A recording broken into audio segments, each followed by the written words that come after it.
അതിശക്തമായ ഒരു ആക്രമണമാണ് കഴിഞ്ഞ ദിവസം പാകിസ്ഥാന് ഏറ്റുവാങ്ങേണ്ടി വന്നത്. പ്രതീക്ഷിക്കാതെ ഇറാന്റെ ഭാഗത്തു നിന്നും മിസൈൽ ആക്രമണം, തൊട്ടു പിന്നാലെ തിരിച്ചടിച്ച് പാകിസ്ഥാനും മറുപടി നൽകുന്നു. അങ്ങനെ അയൽ രാഷ്ട്രങ്ങൾ തമ്മിൽ തിരിച്ചടി ഉണ്ടാകുമ്പോൾ, ആക്രമണത്തിലേക്ക് കടക്കുമ്പോൾ, മറ്റൊരു യുദ്ധ പ്രഖ്യാപനം നടക്കുമ്പോൾ അത് ഇന്ത്യക്ക് വലിയ വെല്ലുവിളി തന്നെയാണ് ഉയർത്തുന്നത്.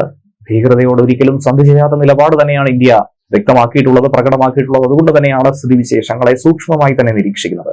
ഇത് ഇന്ത്യയെ സംബന്ധിച്ച് വലിയ തിരിച്ചടിയായി മാറുമോ ഇല്ലയോ എന്നുള്ള കാര്യമാണ് ഈ ഘട്ടത്തിൽ പരിശോധിക്കുന്നത്.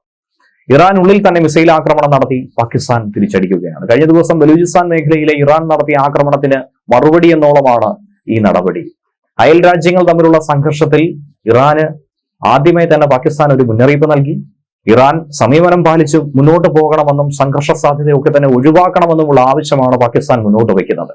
രണ്ടു രാജ്യങ്ങളും അതിർത്തി കടന്നുള്ള ആക്രമണം നടത്തിയതോടെയാണ് വലിയ സംഘർഷത്തിലേക്ക് ഇത് നയിക്കും, വലിയ തോതിൽ രാഷ്ട്രങ്ങൾ തമ്മിൽ യുദ്ധത്തിലേക്ക് കടക്കുമെന്നുള്ള ആശങ്ക ശക്തമായിരിക്കുന്നത്. പാകിസ്ഥാന്റെ ബലൂച്ച് മേഖലയിൽ അപ്രതീക്ഷിതമായിട്ടുള്ള ഇറാൻ മിസൈൽ ആക്രമണത്തോടെയാണ് ഇറാൻ പാകിസ്ഥാൻ ബന്ധം ഏറെ വഷളായത്. ജെയ്ഷെ അൽ അദൽ എന്ന ഭീകര സംഘടനയുടെ താവളങ്ങൾ തകർത്തുവെന്ന് ഇറാൻ ആദ്യം അവകാശവാദം ഉന്നയിച്ചു. ഇറാന്റെ നയതന്ത്ര പ്രതിനിധിയെ പുറത്താക്കിയാണ് പാകിസ്ഥാൻ പിന്നാലെ പ്രതികരിച്ചത്. ശേഷം ഒരു തിരിച്ചടി. ഇറാനിൽ 7 ഇടത്ത് പാകിസ്ഥാൻ സൈന്യത്തിന്റെ മിസൈൽ ആക്രമണം ഉണ്ടായി. ഇറാൻ ഒരിക്കലും പൊറുക്കുന്ന ഒരു വിഷയമല്ല എന്നുള്ളത് മറ്റൊരു സംഭവം. ഇറാൻ പാകിസ്ഥാനിലെ ഭീകര കേന്ദ്രങ്ങൾ ആക്രമിച്ച് ദിവസങ്ങൾക്ക് ശേഷമാണ് പാകിസ്ഥാൻ തിരിച്ചൊരു പ്രത്യാക്രമണം, പ്രതികാര നടപടി സ്വീകരിച്ചത്. സമീപനം പാലിക്കണമെന്നും സ്ഥിതിഗതികൾ വഷളാക്കുന്ന തുടർ നടപടികൾ ഒരു കാരണവശാലും മുന്നോട്ട് കൊണ്ടുപോകരുത് എന്നാണ് പാകിസ്ഥാൻ ഇറാനോട് ആവശ്യപ്പെട്ടിരിക്കുന്നത്. Balochistan Liberation Front, Liberation Army എന്നീ വിഘടനവാദി ഗ്രൂപ്പുകളുടെ താവളം തകർത്തു എന്ന് പാക് പറയുന്നു.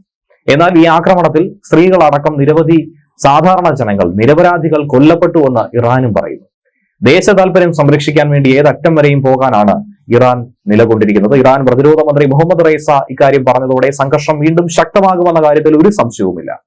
പാകിസ്ഥാൻ ആക്രമണത്തിൽ 4 കുട്ടികളും 3 സ്ത്രീകളും ഉൾപ്പെടെ ഏകദേശം 7 പേർ കൊല്ലപ്പെട്ടു എന്നാണ് ഇറാൻ മാധ്യമങ്ങൾ നിലവിൽ റിപ്പോർട്ട് ചെയ്യുന്നത്.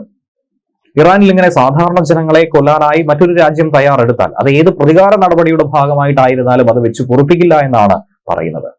ഇസ്ലാമാബാദ് ആകട്ടെ ഇറാനെ സഹോദര രാജ്യം എന്നൊക്കെ തന്നെയാണ് വിശേഷിപ്പിച്ചത്. എല്ലാ ഭീഷണികളിൽ നിന്നും ദേശീയ സുരക്ഷയെ സംരക്ഷിക്കാനും അതിനുള്ള പാകിസ്ഥാന്റെ അചഞ്ചലമായ ദൃഢനിശ്ചയത്തിന്റെ പ്രകടനമാണ് ഇപ്പോൾ ഈ നടപടിയെന്നും ഈ ആക്രമണത്തെ വിശേഷിപ്പിച്ച് പാക് മുന്നോട്ട് പോവുകയാണ്. 2 രാജ്യങ്ങളും സമീപനം പാലിച്ചേ ഇതിൽ ഒരു സമാധാനത്തിലേക്ക് കടക്കാനായി കഴിയുമെന്നാണ് ചൈന പോലും പറയുന്നത്. പ്രശ്നത്തിൽ കരുതലുള്ള പ്രതികരണം ഇന്ത്യ നടത്തുകയാണ്. ഒരിക്കലും ഇന്ത്യ ഇതിനെ വില കുറച്ച് കാണുന്നുമില്ല. ഇത് ഇറാനും പാകിസ്ഥാനും തമ്മിലുള്ള പ്രശ്നമാണ്. നമ്മൾ ഇടപെടേണ്ട ഒരു ആവശ്യകത പോലും വരുന്നില്ല.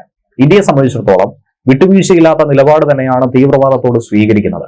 അത് ഏത് രാജ്യമായിരുന്നാലും, പാകിസ്ഥാൻ ആയിരുന്നാലും ഇറാൻ ആയിരുന്നാലും ഇന്ത്യക്ക് ഒരേ നിലപാട് തന്നെയാണ്. ഇന്ത്യയെ സംബന്ധിച്ച് ഒരേപോലെ തന്നെയാണ്.